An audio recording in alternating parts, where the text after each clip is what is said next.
Hi guys, today I'm getting the Wizard of Oz chapter 9. Even though their eyes were protected by the green glasses, Dorothy and her friends were dazzled by the wonderful city. The streets were lined with beautiful houses, which were all made of green marble and covered with sparkling emeralds. There were many people, men, women, and children, all dressed in green clothing. Several shops were open, and Dorothy saw that everything in them was green. They were green candies, there were green cookies, green candies, and even glasses of green lemonade. Everyone seemed happy and comfortable in the Emerald City. The guardian of the gates led them through the streets until they came to a big building exactly in the middle of the city. This was Palace of Oz. In the front of the door stood soldier. He was dressed in green uniform and had a long green beard. "Here are the strangers," said the guardian of the gate, and they demanded to see the great Oz. The soldier asked everyone to follow him inside the palace. Then he asked them to wait while he brought to great Oz. They had to wait a long time before the soldier returned. When he finally came back, Dorothy asked, "Have you seen the great Oz?" "Oh, no," answered the soldier. "I have never seen him, but I spoke to him as he sat behind."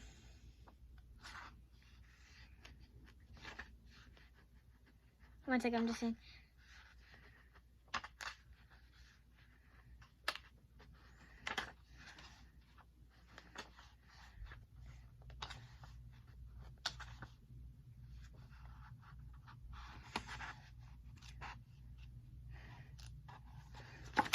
I'm just finding the page, guys. I'm sorry, guys. There's only there's not like that. It's not like 100 pages. So just don't worry, guys. I promise. I love you guys. Behind a screen. I gave him your message," he said, "that he will talk to each of one of you, but he will only see one of you of each day, so you must stay here at the palace for like a few days. I will show you to your rooms." The next morning, a young woman dressed all in green came to see Dorothy. She gave Dorothy a lovely green dress and even tied a green bow around Toto's neck. Then the woman led Dorothy and Toto to the throne room palace of the palace to see the great Oz himself. After waiting for a few minutes, a bell rang. Dorothy walked into the throne room. It was very big, and all the walls were covered with glistening emeralds. In the mile in the middle of the room stood a huge throne. It was shaped like a chair and sparkled with gems. In the center of the chair was an enormous head. There was no body, or arms or legs, or even support the head, or to support the head. It was just alone. That's kind of weird. Don't you think so, guys? Dorothy looked at the enormous head with wonder and fear. The eyes in the head turned slowly, and the mouth moved. Then a voice said, I am Oz, the great and terrible. Who are you, and why are you here?" Dorothy was frightened, but somehow she had the courage to answer. "I am Dorothy, and I came to ask you to help me return to my home, Kansas."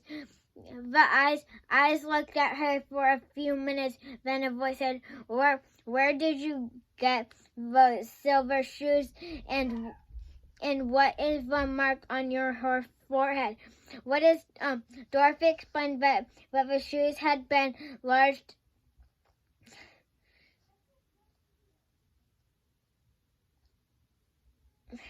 that the shoes had belonged to the Wicked Witch of the East, and the mark on her forehead was the magic kiss of the Good Witch of the North. The eyes looked at her carefully. They winked 3 times, and they turned up to the ceiling and down to the floor and rolled around so they could see every part of the room. Then the Great Oz was ready to give his answer. If you want me to help you return to Kansas, you must first do something for me. You must kill the Wicked Witch of the West. Dorothy began to cry. I have never killed anything wingly, she explained. And even I want to kill the Wicked Witch. I would not know how. But the Great Oz only said, this is my answer. Until the Wicked Witch dies, you will not return to Kansas. Remember that Wicked Witch is very evil and ought to be killed. Now go. And do not return until she's dead. Sadly, Dorothy left the throne room and told her friends what happened. The Scarecrow, the Tin Man, and the Lion felt very sad because they could not help Dorothy. The next morning, the soldier with the green beard led the Scarecrow into the throne room.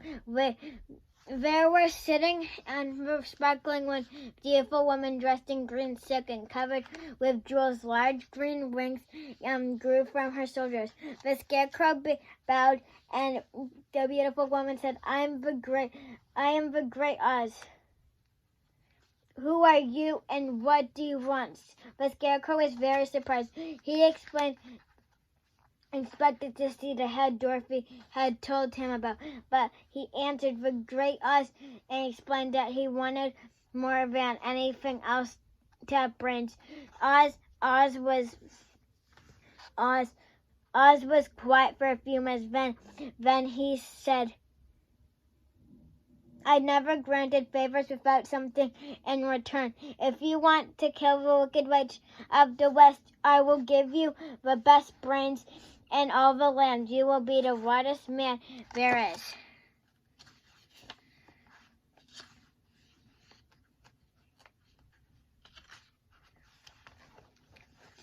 The Scarecrow was confused.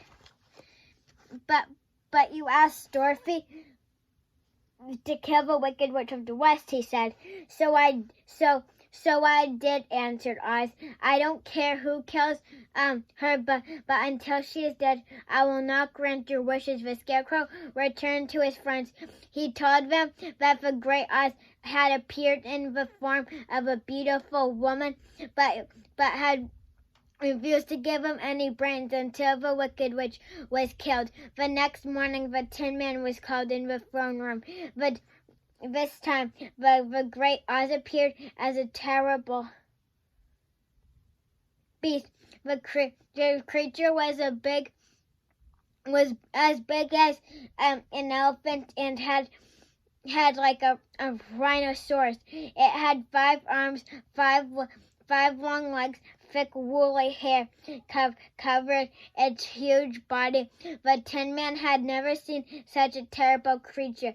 I am Oz, the great and terrible, spoke the beast. Who are you, and what do you want? The Tin Man explained that he wanted a heart so that he could have love. Oz wanted only a minute before he replied. He explained to the Tin Man that he would receive a wonderful heart only if he helped Dorothy and the Scarecrow kill the Wicked Witch of the West. The Tin Man bowed his head and slowly left the throne room. When he returned to his friends, he sadly told them what Oz had said to the when he entered the throne room. He expected to see the great head of a beautiful woman, of the hideous beast, but the Lion saw none of these. Instead, he saw a surprise. Instead, he saw a surprise, a great ball of fire. The ball of fire was so fierce and glowing that he could hardly look at it. As the Lion moved away from the heat of fire. He heard a quiet voice say, I am Oz, the great and terrible. Who are you, and what do you want?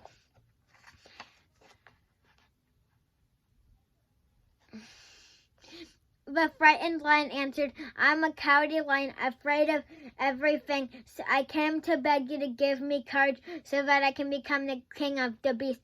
The ball of fire burned for a time, and then a voice said, Bring me proof that the wicked witch is dead, and then I will give you courage. The lion was angry at the great Oz, but he was too frightened to say anything, so he ran away from the room and joined his friend. After the lion told Dorothy what happened, she sadly looked at him. What shall we do now? She asked. There's only one thing we can do, answered the lion, and that is to go back to land of the wrinkles, where the wicked witch lives, and destroy her. But suppose we can't destroy her, said Dorothy. Then I will never have courage, said the lion.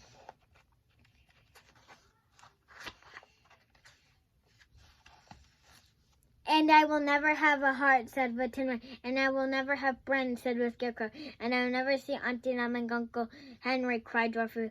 The four friends fought for a long time. I suppose we must try, but I am sure do not kill anyone, even to see Aunt Em again, said Dorothy. So Dorothy and her friends decided to begin their journey the next morning. And that is the end of the chapter. I hope you like it. Bye.